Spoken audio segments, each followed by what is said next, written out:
Hi, this is Mark News from Plant Talk Radio. Thanks for subscribing and listening to our podcast, Your Gardening Questions from Plant Talk Radio. If you have a gardening question you'd like our host Fred Howard to answer, send him an email. The email address is fred@planttalkradio.com. Now for today's question. We had an email this week, fred@planttalkradio.com, from Dana. And she says, Fred, I know that you always say prune after the bloom. Well, I didn't get to my spring bloomers like lilac and forsythia this year. Can I prune it this fall, or am I going to be cutting off all of next spring's flowers? Well, the total of the question is that will it cut off next year's flowers? And I'm going to tell you, by and large, probably yes. I have been looking around in my yard in some neighboring situations. For example, the cornelian cherry dogwood, that is one of the first things to bloom, right now has the biggest fruit on it I've ever seen. They're the size of a sour cherry. They're green as grass right now and full of elm. I tried biting into one the other day. But in any event, well, along with that fruit, I was getting close enough to be right in on the details. The buds are already set for next year.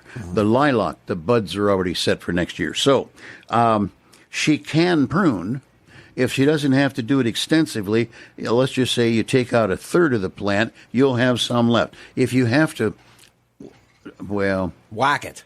Yeah, I was looking for a word, but okay, that's a good one. one. We'll just whack it. If you have to whack it, you're going to cut off a great deal of next year's flowering. Now, there could be, right at this moment, still some bud set after a pruning, but let's just say that most of the flowers will be gone. Now, that doesn't stop you from pruning, and within reason, because you will not hurt the plant.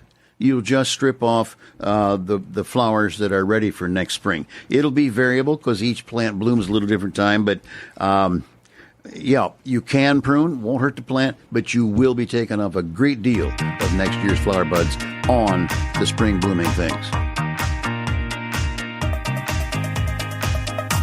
Hey, thanks again for listening to our podcast. Be sure to subscribe to our other podcasts as well, the Plant of the Week podcast and the Plant Talk Radio podcast, all on iTunes or your favorite podcast player. If you'd like to sponsor a daily podcast, contact us at fred@planttalkradio.com. To find out more about Fred Howard and Plant Talk Radio, visit our website, planttalkradio.com. Circle270media.com